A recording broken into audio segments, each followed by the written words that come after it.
But indeed, pointers are not just necessary for making functions, and it's not only for convenience reason.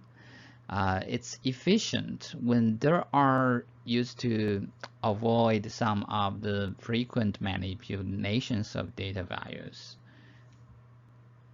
Let's recall our transaction example where we are using a strat to save the records for transactions.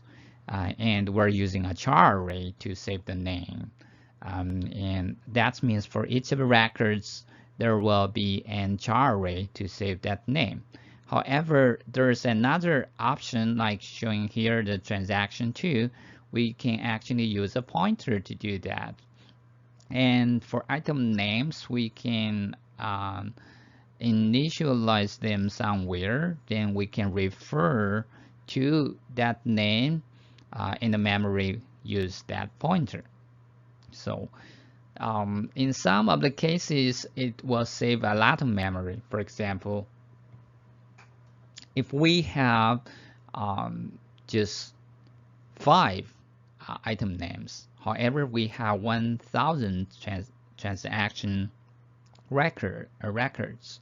If we do it in old way, we have to repeat that item name for 1,000 times here, which take a lot of space. However, in case that we have limited number of item names there, we can save it separately in the memory, and we use a pointer to refer to the item name. So in this way, in the transaction 2, we don't have to spend space for the item name for each of the records, which will save a lot of space. In that case, we need only 1,000 pointers, which are with much smaller requirements for memory in this case. And here is an example showing, I think by reading this example, you will understand immediately what I mean. Here we have 2 transaction implementation. One is the old implementation. The transaction 2 is the new implementation. One are storing the name by itself. The other are using a pointer to do it. And here we have 2 item names there, like showing here.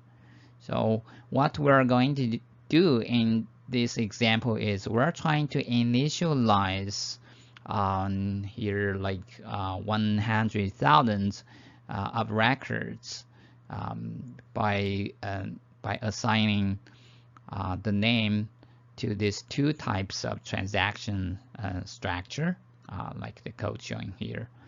And here we are evaluating the time cost for these 2 types of operation. So like shown here. And here is the way we're copying the item name. There are char arrays.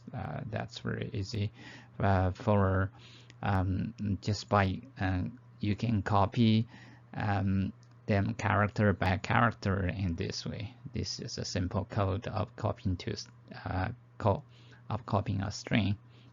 So for the transaction 1, we will do it in this way. However, there is something to make it easier.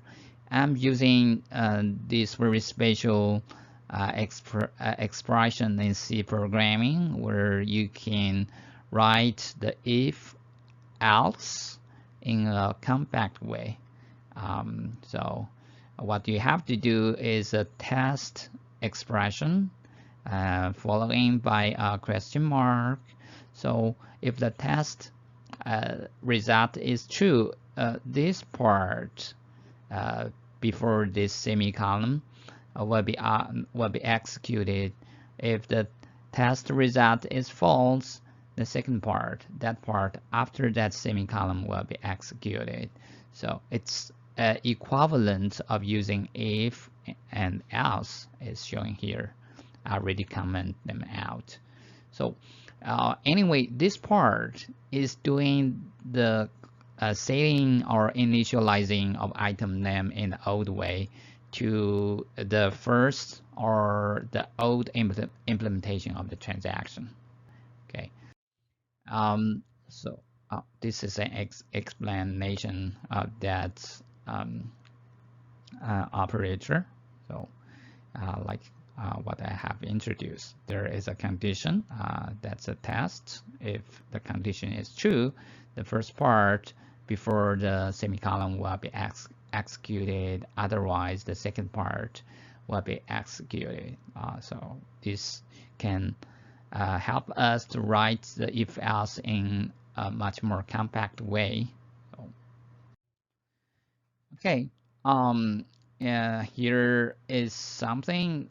There are functions to evaluate the time cost, which is has been declared in the time .h header. So this is a way to do it. And every time when you call the clock, it's going to give you the value, the current time. So after the execution of this code, we call the clock again, which gives us the time after the execution. So we subtract the time when it started. So we know how much time we have spent for this part of code. So this will give us the time cost anyway.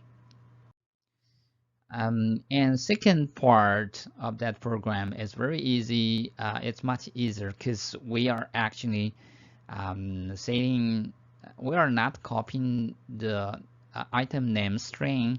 Rather, we are we're setting the address to the item name already had there. So it's much easier than the old implementation of transaction. So,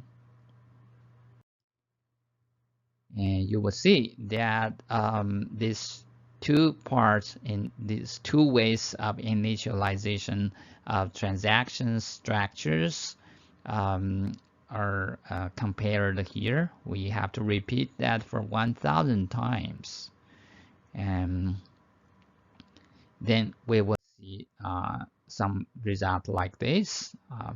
So for the first way of copying the string name directly, that means character by character, the time cost is 132. However, the second way of using the pointer, the time spent is just 1.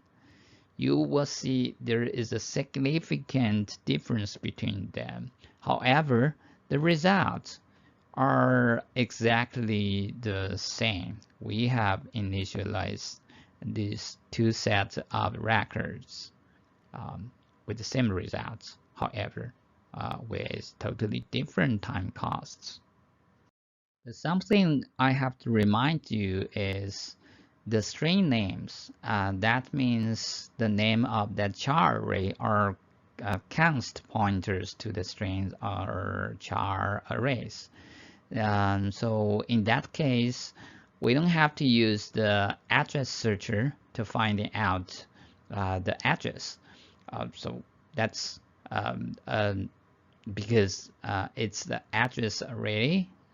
That's the reason when you are passing a string to scanf, you don't have to use the address searcher. You just have to use the name of the char array, and this is actually holds for all types of arrays.